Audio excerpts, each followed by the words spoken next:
பரந்தூரில் விமான நிலையம் அமைப்பதற்கான சாத்தியக்கூறுகள் குறித்து ஆய்வு செய்ய அமைக்கப்பட்ட மச்சேந்திரநாதன் குழுவின் அறிக்கையை திமுக ஆட்சியில் வெளியிடாமல் மூடி மறைத்தது ஏன்?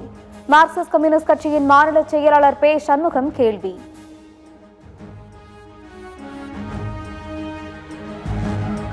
தமிழக வெற்றிக் கழக நிர்வாகிகள் ஆர்வத்தின் காரணமாக விஜயை வருங்கால பிரதமர் என கூறியிருக்கலாம், அதை பெரிதுபடுத்த வேண்டாம். துரை வைகோ பேட்டி. ஆர்வ மிகுதியில் அவங்களுடைய நம்ம மாண்பு முதலமைச்சர் அவர்களை அவங்க ஒரு பிரதமர்னு சொல்கிறாங்க. அது தவறு கிடையாது. ஒரு ஜனநாயக ஒரு நாட்டில் ஒருத்தர் அவங்களுடைய கட்சித் தலைவரை மாண்பு முதலமைச்சர் சொல்கிறது, மாண்பு அடுத்த வருங்கால பிரதமர் சொல்கிறது, அது தவறு கிடையாது. அது ஒரு ஆர்வத்தில் சொல்கிறாங்க. நடிகை குறித்து சர்ச்சை பேச்சு. உதயநிதி ஸ்டாலின் மீது நடவடிக்கை எடுக்க தேசிய மகளிர் ஆணையம் பரிந்துரை.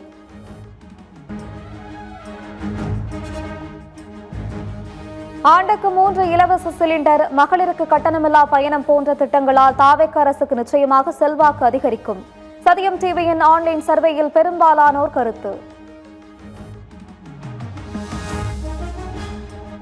போக்குவரத்து கழகத்தை தனியார் மயமாக்குதலை தாவேக அரசு கைவிட வேண்டும். சிஐடியு பொதுச் செயலாளர் தயானந்தம் வலியுறுத்தல்.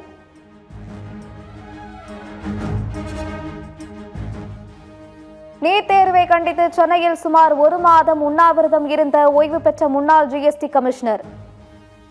அமித்ஷா பதவி விலக வேண்டும், தமிழகத்தில் நீட் தேர்வு முற்றிலும் ஒழிக்கப்பட வேண்டும் உள்ளிட்ட 3 கோரிக்கைகளை வலியுறுத்தி நடத்திய உண்ணாவிரத போராட்டம் நிறைவு.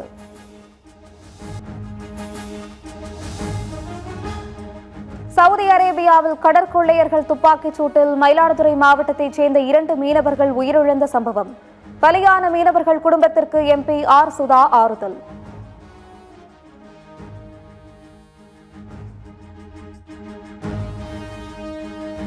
நூறு நாட்களில் 1 லட்சம் கோடி முதலீடுகளை ஈர்த்துள்ளது தாவேக அரசு. சட்டப்பேரவையில் தொழில்துறை அமைச்சர் கீர்த்தனா பெருமிதம்.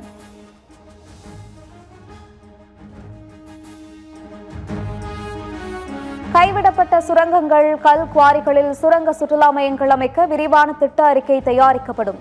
சட்டப்பேரவையில் கனிமவளத்துறை அமைச்சர் பிரபு அறிவிப்பு. கைவிடப்பட்ட சுரங்கங்கள் மற்றும் கல்குவாரிகளில் பொது தனியார் கூட்டாண்மை பப்ளிக் பிரைவேட் பார்ட்னர்ஷிப் முறையின் மூலம் சுரங்க சுற்றுலா மையங்கள் அமைப்பதற்கான விரிவான திட்ட அறிக்கை தயாரிக்கப்படும்.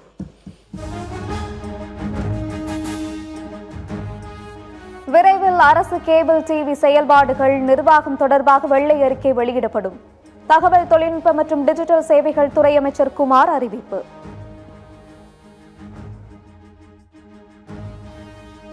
கார்ப்பரேஷன் செயல்பாடுகள் மற்றும் நிர்வாகம் தொடர்பாக மிக விரைவில் வெள்ளை அறிக்கை வெளியிடப்படும்.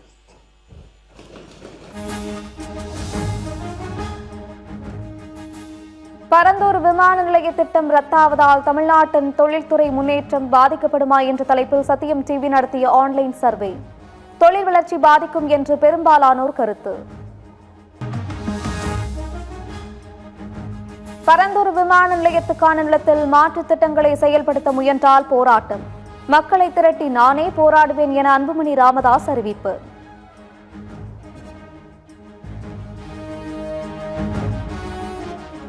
சென்னையில் இன்று 6வது நாளாக ரிப்பன் மாளிகை அருகே போராட்டத்தில் ஈடுபட்ட தூய்மை பணியாளர்கள். போராட்டத்தில் ஒரு கட்டத்திற்கு மேலாக தூய்மை பணியாளர்கள் ரிப்பன் மாளிகை கதவை தள்ளி அலுவலகத்திற்கு உள்ளே அமர்ந்து போராட்டத்தில் ஈடுபட்டதால் பரபரப்பு.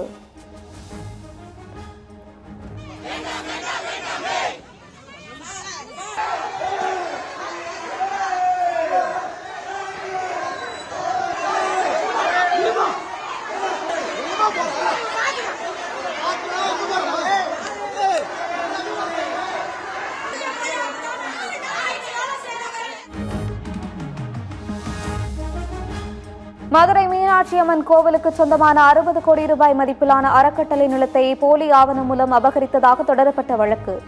13 பேரின் முன்ஜாமீன் மனுக்களை தள்ளுபடி செய்தது உயர்நீதிமன்ற மதுரை கிளை.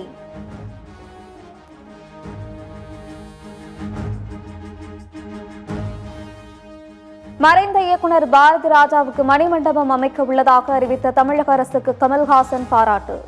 இது காலத்தினார் செய்த நன்றி எனவும் சமூக வலைதளத்தில் பதிவு.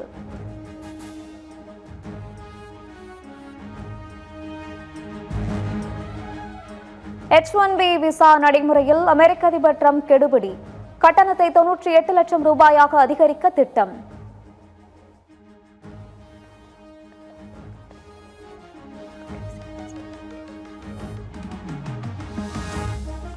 இந்தியாவுக்கு எதிரான இரண்டாவது மற்றும் கடைசி டெஸ்ட் போட்டி.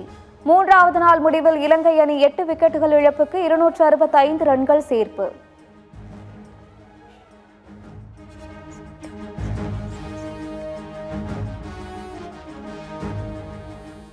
சின்சினாட்டி ஓபன் சர்வதேச டென்னிஸ் போட்டி.